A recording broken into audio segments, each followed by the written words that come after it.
You know, Micoklyn, through class, as we've sat down and really talked about technology and education, I've really reflected and thought to myself just how important technology is and how we really use it in education. And so just as I continue to think as a building administrator, I always wonder, how can I incorporate more technology, but not incorporate it so it's meaningless, and really how to establish a plan? Well, you know, Derek, technology is here to stay. So what you really need to decide is how you're going to implement and what devices you're going to use. So when I think about kind of that device piece, and I know it's not all about the device and it's really about incorporating instruction, I guess I really don't know where to begin. I guess I really don't know if there's a map or something that I should be using as I begin preparing for that.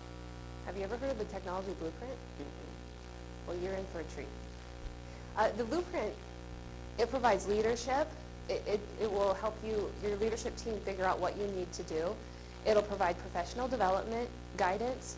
It'll provide guidance for building your infrastructure and your technology support. And then at the end, it also provides assessment protocols so you can figure out if what you're doing is actually working. So really, it's kind of a one-stop shop resource for administrators and schools to really think through the one-to-one initiative, just to kind of make sure that they might not be missing anything. Does the blueprint talk about anything? Because I know when I present this to staff and stakeholders, they're going to want to research. And what research is behind our one-to-one initiative? Absolutely. There is a ton of research around the effectiveness of one-to-one implementation. It helps with reading, math, science, language arts, all those core classes. It has been shown to really boost student achievement. Great. And I'm guessing, you put a device in a classroom, that idea of student engagement probably goes to an all-time high. So then, again, as I'm thinking through, if I present this to a school board or if I present this to my staff, are there any examples out there? Maybe an example of a school district that tried an initiative but maybe didn't use a blueprint? Absolutely. I can give you one, a real-life example from my school. We thought it was a great idea to implement one-to-one, and so we just jumped in. We didn't really have a great plan of how to do it, so we missed tons of key steps. We got the technology into the teachers' and kids' hands, but our professional development was not targeted, and we didn't really see the results we wanted. And so really now we're adopting for round 2, because it's been 4 years, and now we're looking at using a blueprint so that we don't miss those key steps, because we see that it's really not about the device as we thought the first time. It's really more about the student learning, and the device is just a tool.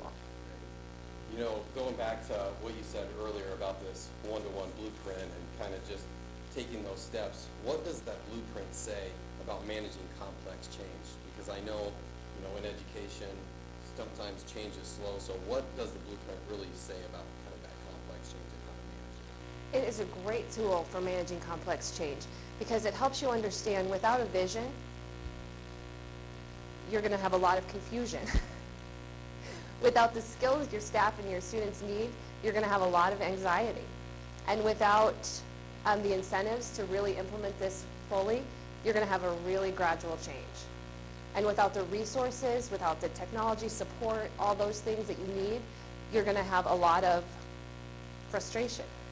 And without an action plan, like we had the first time around, you're going to have a lot of false starts. But when you put all 5 of those things together, you're going to see actual, real change.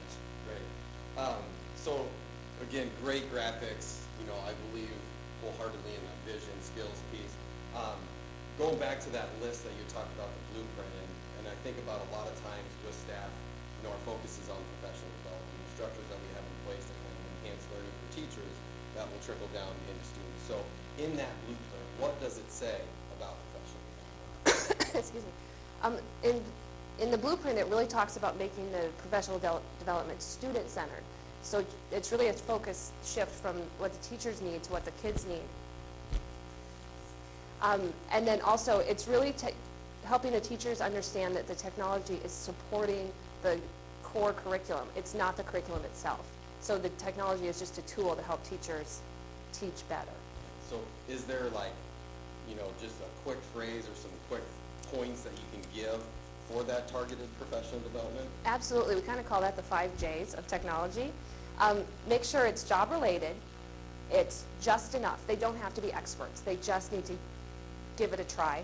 It needs to be just in time. Don't teach them things that they don't need.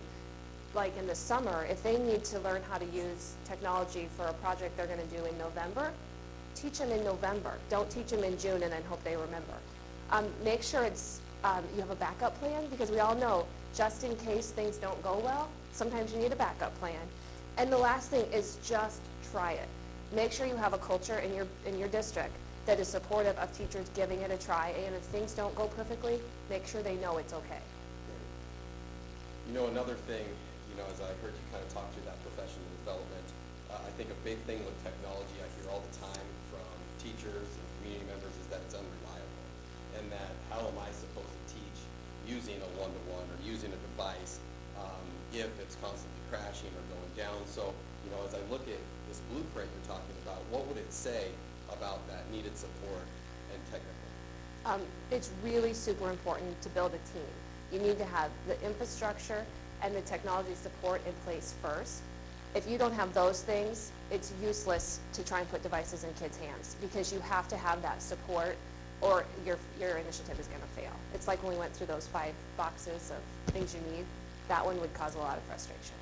So really, yeah, when we talked about those boxes and the frustration, resources is a big part. So, if you're putting all that money into a device and into technology, you need to also backfill those resources with people that can support teachers and students through that Absolutely. process, so you don't waste those very valuable instructional minutes. Right. Wow, that's awesome. Is there anything else about the plan that I would need to know as a school administrator, or?